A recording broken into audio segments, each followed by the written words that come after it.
Hey guys, good morning. সকলোকে অন্যটা ভিডিঅ'লৈ স্বাগতম জনাইছোঁ। আশা কৰোঁ সকলোৱে ভালে আছে বুলি আৰু ময়ো আপোনালোকৰ আশীৰ্বাদত ভালে আছে।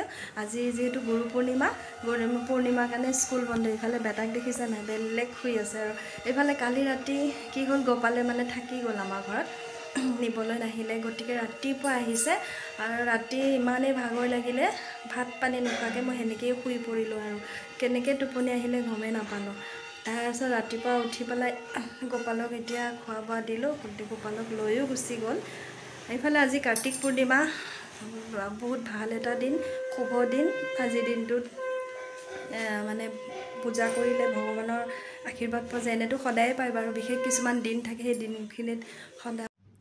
সেইদিনাখন পৰহি দিনাখন মই ৰাতিপুৱা চোতাল সাৰি আছিলোঁ। বাজিছে 6:30মান বাজিছে। আৰু বাজুতে ভাবি আছিলোঁ কাতি মাহ এবাৰ অন্নভোগ দিব পাৰিলে মনটো ভাল লাগিলেহেঁতেন। তাৰপিছত কি হ'ল, মানে ঘপককৈ দেখিলোঁ মানুহ এজন আহি গোপালক লৈ আহিছে, হৰে কৃষ্ণ গান গাই। আহিয়ে মোৰ কোলাত উঠাই দিলে গোপালক। কি কৰাও, গাটোও ধোৱা নাছিলোঁ, তথাপি কৈছে তেওঁ একো নহয়, হাতখন ধুই লওক। আহি পেলাই গোপালক বহুৱাই দিলোঁ। বহুৱাৰ পাছত মই পটাপট গাটো ধুই আহি গোপালৰ ঘৰত যি আছিলে তেওঁ মানে প্ৰসাদ হিচাপে তেওঁ মানে আগবঢ়ালোঁ। গোপালে বোলে নিজৰ মনটো যদি শুদ্ধ থাকে, যি এটা চকলেট দিলেও তেওঁ গ্ৰহণ কৰে। মোৰ বৰ ভাল লাগিলে, মনটো কিবা এটা জানো, কিবা এটা ভাল লাগি গ'ল মোৰ মানে।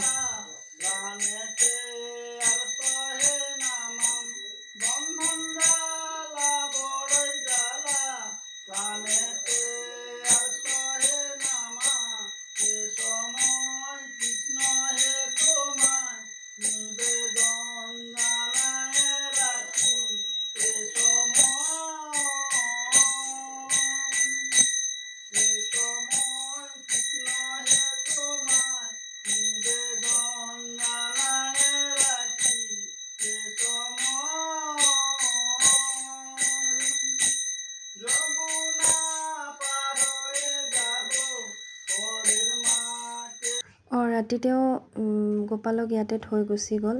ইফালে গোপালক ক'ত শুবলৈ দিম, শুবলৈ তেনেকুৱা জেগাই নাই দেখোন। মন্দিৰৰ ভিতৰতো মানে বাকী ফটোখিনি ওলাই দিব নোৱাৰোঁ। তলতে নতুন পাতি আছিলে, শাৰী তাৰি আছিলে নতুন, তাকে মানে বিচনা কৰি দি গোপালক তেনেকৈ টোপনি মাৰাই দিলোঁ। আৰু যেনেকুৱা মানে এজে সৰু বাচ্ছাৰ নিচিনা তেওঁক পুজিব লাগে বোলে, শুনিছোঁ আৰু মানে বহুতক।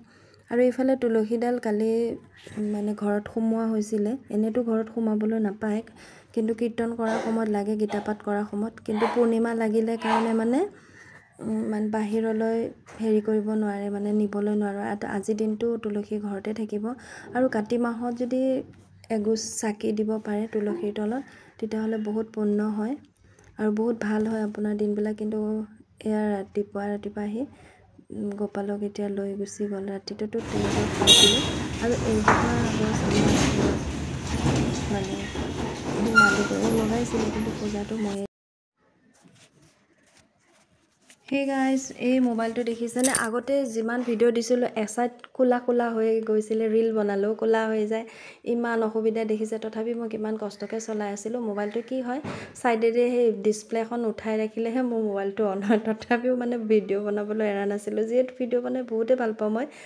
কি কৰি, মোবাইল এটা খুবেই দৰকাৰ হৈছে। এইফালে স্কুলৰ জানে দেখোন আজিকালি পঢ়া পাতিবিলাক আহি থাকে।